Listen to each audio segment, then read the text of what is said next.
Breaking news చూస్తున్నాం. Pulivendula Vontimitta ZPTC ఉప ఎన్నిక పోలింగ్ తీవ్ర ఉద్రిక్తత మధ్య కొనసాగింది. టీడీపీ వైసీపీ నేతలు దాడులకు పాల్పడ్డ సంఘటనలు చోటు చేసుకున్నాయి. పులివెందుల ఒంటిమిట్ట జెడ్పీటీసీ ఉప ఎన్నిక కౌంటింగ్ కొనసాగుతుంది. కడపలోని మౌలానా ఆజాద్ నేషనల్ ఉర్దూ యూనివర్సిటీలో లెక్కింపు చేస్తున్నారు. పులివెందుల ఉప ఎన్నిక కౌంటింగ్ కు 10 టేబుళ్లు ఏర్పాటు చేశారు. ఒక రౌండ్ లోనే కౌంటింగ్ పూర్తి కానుంది. ఒంటిమిట్ట ఉప ఎన్నిక కౌంటింగ్ కు 10 టేబుళ్లు, దాదాపు 3 రౌండ్లలో కౌంటింగ్ జరగనుంది. ఒక్కొక్క టేబుల్ కు ఒక సూపర్వైజర్, 2 కౌంటింగ్ అసిస్టెంట్లు ఓట్లు లెక్కిస్తున్నారు. కౌంటింగ్ కేంద్రం వద్ద పోలీసులు బందోబస్తు ఏర్పాటు చేశారు. మధ్యాహ్నం లోపు ఫలితాలు వెల్లడి కావచ్చని అధికారులు చెబుతున్నారు.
పులివెందుల ఒంటిమిట్ట జెడ్పీటీసీ ఉప ఎన్నిక పోలింగ్ తీవ్ర ఉద్రిక్తతల మధ్య కొనసాగింది. అయితే ఇప్పుడు దానికి సంబంధించి పోలింగ్ కౌంటింగ్ కి ఉర్దూ యూనివర్సిటీలో కౌంటింగ్ కొనసాగుతుంది. దీనికి సంబంధించి మరింత సమాచారం మా ప్రతినిధి శ్రీనివాస్ అందిస్తారు కౌంటింగ్ సెంటర్ నుండి. శ్రీనివాస్, చెప్పండి.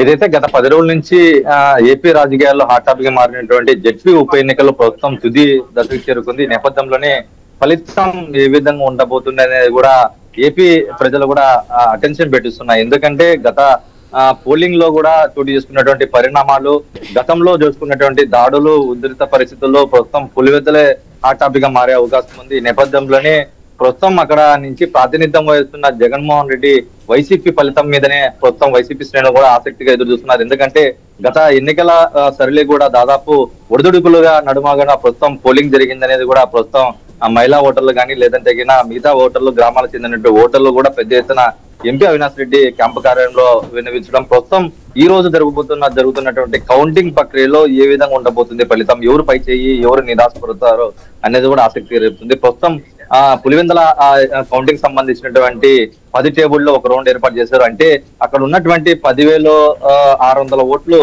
దాదాపు ఒక్కొక్క టేబుల్ కి 1000 ఓట్ల చొప్పున కూడా లెక్కించే అవకాశం ఉంది. ఒక్కొక్క టేబుల్ కి కూడా 1+2 అంటే ఒక సూపర్వైజర్ తో పాటు 2 అసిస్టెంట్లు కేటాయించారు. అంటే 10 టేబుల్ దాదాపు 10,000 ఓట్లు అంటే చాలా ఒక గంటలోపు ఫలితం వెలువడే అవకాశం ఉంది. ప్రస్తుతం ఇప్పటికి కూడా కొన్ని టేబుల్లో కూడా కౌంటింగ్ పూర్తిగా అక్కడ ఉన్నటువంటి ఒక రౌండ్ లోనే 10 టేబుల్ పూర్తయిన తర్వాతనే వాళ్ళు ఓట్లు ఎన్ని లెక్కించారు అనేది కూడా ఒక అండర్స్టాండింగ్ వస్తుంది. కాబట్టి దాని తర్వాతనే ఫలితం కూడా వెలువడే అవకాశం ఉంది. ఓవరాల్ గా ఓ రకంగా చూస్తే జరుగుతున్నటువంటి పులివెందుల ఒంటిమిట్ట జెడ్పీ ఉప ఎన్నికల ఫలితాలు మాత్రం చాలా టెన్షన్ పెట్టిస్తున్నాయి. ఇప్పటికే పోలింగ్ సరళి కూడా దాదాపు ఇరు వర్గాల మధ్య కూడా, అనుచరుల మధ్య కూడా దాడులు ఉధృత నడుమ కూడా ప్రస్తుతం పులివెందుల నుంచే ఆ టాపిక్ గా మారే అవకాశం ఉంది. ఇప్పటికి క్రితమే ఏదైతే కడప జిల్లా ఎస్పీ అశోక్ కుమార్ కూడా ఇప్పటికే చెప్పడం జరిగింది, పోలింగ్ కేంద్రం వద్ద ఎటువంటి సంబరాలు కానీ, లేదంటే ఆనందం స్వీట్స్ కానీ, తపాసులు కానీ పేల్చేదానికి ఎటువంటి అనుమతి లేదు.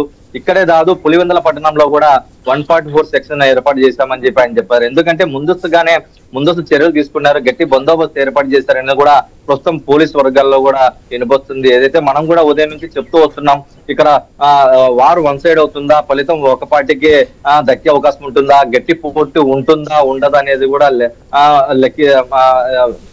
ఏర్పాటు చేశాం. అయితే ప్రస్తుతం ఇక్కడ ఉన్నటువంటి కౌంటింగ్ ప్రక్రియలో కూడా దాదాపు టీడీపీకి ఒక రకంగా చూస్తే ఒక మంచి మైలేజ్ గా ఉండబోతుంది. ఎందుకంటే గత 40 ఏళ్ల చరిత్రలో తొలిసారి ఒకవేళ విజయం దక్కించుకుంటే కూటమి ప్రభుత్వం అందినటువంటి తొలి విజయంగా, అలాగే పులివెందులలో ప్రాతినిధ్యం వహిస్తున్న జగన్మోహన్ రెడ్డికి చాలా చేదు వార్తగా ఉండే అవకాశం ఉంది. ఈ నేపథ్యంలోనే టీడీపీ వైసీపీ వర్గీయుల మధ్య కొంచెం ఘర్షణలు కూడా మరోసారి తలెత్తే అవకాశం ఉన్న నేపథ్యంలో ఇటు పోలీసులు కూడా గట్టి బందోబస్తు ఏర్పాటు చేస్తారు. జిల్లా నలుమూల నుంచి పోలీసు వర్గాలు కూడా పెద్ద ఎత్తున ఇక్కడ పహార కాస్తున్నారు. అలాగే ఇక్కడ నుంచి దాదాపు కడప పట్టణంలో పాటు అలాగే పులివెందుల పట్టణంలో కూడా ఎటువంటి అవాంఛనీయ సంఘటన జరగకుండా, ముఖ్యంగా ఏదైతే 2 రోజుల క్రితం జరిగినటువంటి పోలింగ్ కేంద్రాల వద్ద జరిగినటువంటి ఘటనలో దృష్టిలో పెట్టుకొని ఆ పోలింగ్ కేంద్రాలు ఉన్నటువంటి గ్రామాల్లో కూడా గట్టి బందోబస్తు ఏర్పాటు చేశారు. 144 సెక్షన్ కూడా అమలు చేస్తున్నట్టు తెలుస్తుంది. మరోవైపు ఏదైతే ఒంటిమిట ఉప ఎన్నికకు సంబంధించినటువంటి ఫలితం కూడా మరో గంటలో పాటు వెలువడే అవకాశం ఉంది. అక్కడ కూడా దాదాపు 24,600 ఓట్లు ఉన్న నేపథ్యంలో దాదాపు అక్కడ 3 రౌండ్లు ఏర్పాటు చేశారు.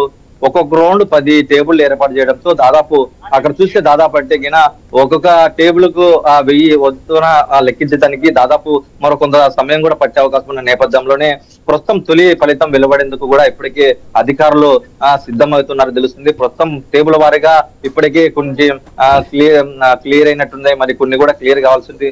ఓవరాల్ గా అన్ని టేబుల్లో కూడా ఒకటేసారి ఫలితం వెలువడే అవకాశం ఉన్న నేపథ్యంలో ఇక్కడ ఉత్కంఠ నవ్వను కూడా ప్రస్తుతం పోలింగ్ కేంద్రం వద్ద కౌంటింగ్ కేంద్రం దగ్గర ఉన్నట్టు కనిపిస్తుంది. ఇప్పటికే కోయ ప్రవీణ్ ఆధ్వర్యంలో పోలీసు గట్టి బందోబస్తు ఏర్పాటు చేశారు. దాదాపు కడప జిల్లా ఒక రకంగా ఏదైతే సబ్ డివిజన్ లో పరిధిలో జరుగుతున్నటువంటి ఈ ఉప ఎన్నికల నేపథ్యంలో ఆ సబ్ డివిజన్ వారిదిగా ఒక రకంగా పులివెందుల అలాగే కడప సబ్ డివిజన్ వారిదిగా కూడా గట్టి బందోబస్తు ఏర్పాటు చేశారు. ఎక్కడైతే 15 పోలింగ్ కేంద్రాలు ఉన్నాయో దాంట్లో హైపర్ సెన్సిటివ్ ఏరియాలు ఉన్నాయో వాటన్నిటిలో కూడా గట్టి బందోబస్తు ఏర్పాటు చేశారు. మరి పులివెందుల ప్రాంతంలో కూడా కొత్త మాధవరం అలాగే మండపంపల్లె పోలింగ్ కేంద్రాల్లో కూడా మొదటి రోజు పోలింగ్ జరిగే సమయంలో కూడా ఇటు వైసీపీ అలాగే మంత్రి రాంప్రసాద్ రెడ్డి మధ్య కూడా వర్గీయుల మధ్య కూడా తోపులాట చోటు చేసుకుంది. ఒక రకంగా టీడీపీ ఏజెంట్ ను కూడా వైసీపీ ఏజెంట్ లో కూడా ప్రలోభాలు గురి చేశారు, అతన్ని బెదిరించారు అనేది కూడా అక్కడ స్థానికంగా గట్టిగానే వినిపించింది. ఈ నేపథ్యంలోనే అక్కడ జరిగినటువంటి తోపులాటకు సంబంధించినటువంటి ఇప్పటికే ఎన్నికల రేటింగ్ ఆఫీసర్ ఆర్ఓ కూడా ప్రస్తుతం పోలీసులకి ఫిర్యాదు చేయడం జరిగింది. పోలీసులు ఏదైతే ఫిర్యాదు స్వీకరించిన అనంతరం కూడా పలువురి వైసీపీ టీడీపీ నేతల మీద కూడా ప్రస్తుతం కేసు నమోదు చేసినట్టు తెలుస్తుంది. ప్రస్తుతం కౌంటింగ్ ఫలితాలు ఏ విధంగా ఉంటాయి, కౌంటింగ్ సరళి ఏ విధంగా ఉంటుంది, స్పీడప్ అందుకునిందా లేదా అనేది కూడా మరి కాసేపట్లోనే ఎన్నికల అధికారులు అధికారికంగా ప్రకటన వెలువడే అవకాశం ఉంది.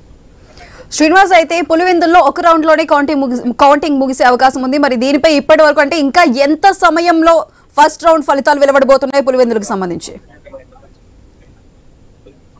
గత సార్వత్రిక ఎన్నికల్లో జగన్మోహన్ రెడ్డి ఇక్కడ నుంచి ప్రాతినిధ్యం వహిస్తున్నారు. ఆయన మెజార్టీ పైన గతంలో కూడా పెద్ద ఎత్తున కోట్ల రూపాయల బెట్టింగ్ కూడా తెరలేపారు. ఎందుకంటే గతంలో ఆయన హార్ట్ ఫేవర్, ఎందుకంటే ముఖ్యమంత్రి కొనసాగుతున్న సమయంలోనే ప్రస్తుతం ఆయన బరిలో నిలిచారు. అయితే అక్కడ ఉన్నటువంటి మెజార్టీ సాధించే విషయంలో కూడా ఏ విధంగా క్రికెట్ బెట్టింగ్ గానీ వైసీపీ టీడీపీ మధ్య కొనసాగిందో ఆ ఉధృత నడుమ కూడా ప్రస్తుతం ఇదే ఫలితం మీద పులివెందుల ఫలితం మీద కూడా చాలా మంది ఆసక్తి రేపుతున్నారని చెప్పవచ్చు. ఇందులో నేపథ్యంలోనే కోట్లాది రూపాయలు కూడా చేతులు మారాయని చెప్పి తెలుస్తుంది.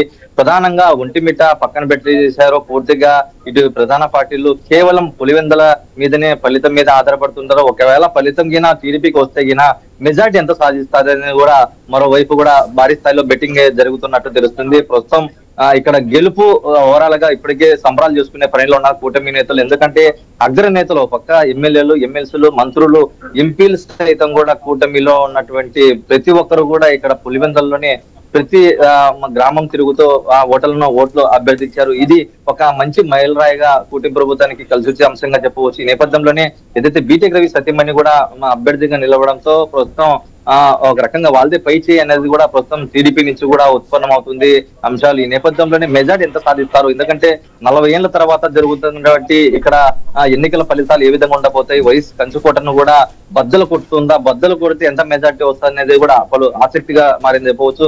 ప్రస్తుతం పులివెందుల నుంచి ఏపీని కూడా షేక్ చేస్తున్నటువంటి జెడ్పీ కౌంటింగ్ కూడా సంబంధించినటువంటి మరి కాసేపట్లోనే అధికారికంగా ఫలితాలు వెలువడే అవకాశం ఉంది. Right Srinivas, thank you.